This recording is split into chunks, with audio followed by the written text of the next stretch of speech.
Paano kung magkaroon ng zombie outbreak sa Maynila? Isang umagang abalang-abala ang Maynila. Busina ng jeep, sigawan ng konduktor, at yapakan ng mga taong nagmamadali sa trabaho.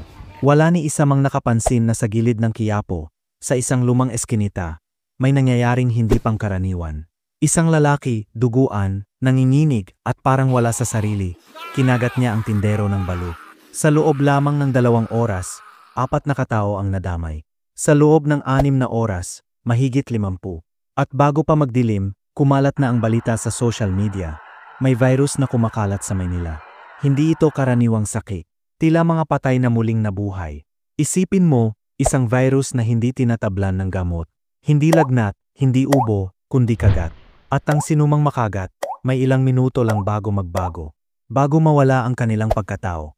Bago sila sumanib sa mga nilalang na gutom sa laman. Ang tanong, paano kung totoong mangyari ito? Ayon sa ilang eksperto, possible ang isang zombie-like outbreak. Hindi dahil may mga patay na bubuhayin, kundi dahil sa ilang uri ng neuroparasitic fungi, tulad ng Ophiocordyceps unilateralis, na kayang kontrolin ang kilos ng insekto sa pamamagitan ng utak nito. Sa mga langgam pa lang yan. Pero paano kung mag-evolve? Paano kung may isang pathogen na kayang kontrolin ang utak ng tao? Ayon sa mga hypothetical scenarios ng mga virologist, kung sakaling may isang virus na airborne o dumadaan sa laway, at nagdudulot ng aggressive behavior, loss of pain reception, heightened strength, at rage, pwede itong magdulot ng zombie-like outbreak. Ngayon, ilagay natin ang senaryong ito sa Maynila. Isang lungsod na siksikan ang populasyon. Sa MRT pa lang, dikit-dikit. Sa Divisoria, halos magkaamuyan na. Ang virus? Walang ibang gustong-gusto kundi ang ganyang klaseng kapaligiran. Sa unang araw, akala ng marami, riot lang. Mga taong high sa droga. Pero habang tumatagal, lumalabas ang pattern. Lahat ng biktima ay may kagat, sugat, at dilat ang mga mata na parabang wala ng kaluluwa. Nagdeklara ng lockdown ang gobyerno, pero huli na. Sobrang bilis ng pagkalat. Sa loob lang ng 3 araw, nasa mga lungsod na ng Makati, Caloocan, at Pasay.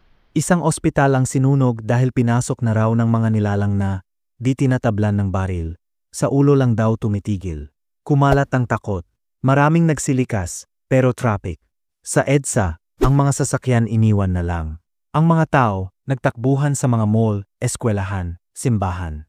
Pero may tanong na umuukit sa isipan ng lahat. Saan ka pupunta kapag ang buong paligid mo ay hindi naligtas? Dito nagsimula ang kaguluhan. Hindi lang mga zombie ang kalaban mo. Pati tao.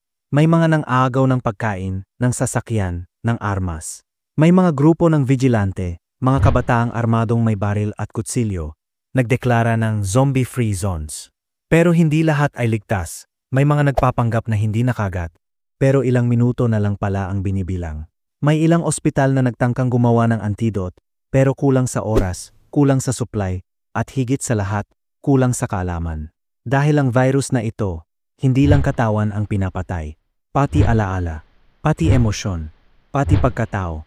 Habang ang Maynila ay unti-unting nagiging ghost city, may ilang survivor ang nagsimulang maglakad patungong bundok, Tanay, Sierra Madre, Tagaytay. Doon daw may ligtas. Doon daw may himala. Pero kahit malayo ka na, paano kung kasama mo pala sa grupo mo ang taong kinagat na, pero hindi pa nagpapakita ng sintomas? Ayon sa simulation ng mga urban survival experts, kapag may zombie outbreak sa lungsod gaya ng Maynila, ang unang mawawala ay kuryente. Wala ng signal, wala ng balita, wala ng ma-order. Susunod, tubig. Hindi mo na alam kung alin ang ligtas inumin. At pagkatapos niyan, pagkain. Magkakagulo ang lahat. Ang tanong, handa ba tayo? Sa kabila ng lahat, may ilang nakakaligtas. Hindi dahil sila ang pinakamalakas, kundi dahil sila ang pinaka-alerto. Yung may disiplina, yung may plano, yung marunong makinig. Dahil sa ganitong sitwasyon, ang pagiging marunong makibagay ang tunay na sandata. Pero heto ang twist. Matapos ang ilang linggo ng katahimikan, may dumating na eroplano mula sa ibang bansa. Lulan nito ang mga sundalong may hazmat suit at may dalang vaccine. Pero hindi para tumulong, kundi para takpan ang ebidensya. Isang survivor ang nagtangkang tumawid sa checkpoint. Nang hindi siya payagan, napansin niyang wala na ang camera crews. Wala na ring balita. Parang sinadyang kalimutan ng mundo ang nangyari. Paano kung ang buong outbreak ay isang eksperimento lang? At ang Maynila, ginawang test subject. Ang tanong ngayon ay hindi lang paano kung magkaroon ng zombie outbreak, kundi paano kung nilikha ito ng tao. At kung sakaling totoo ito, handa ka bang harapin ang isang mundong hindi na tayo ang may control? Kung nabitin ka sa tanong na ito, huwag kalimutang i-like ang video, mag-subscribe sa ating channel, at i-share ito sa mga kakilala mong mahilig sa mga what if na tanong na nakakakilabot. Maraming salamat sa panonood.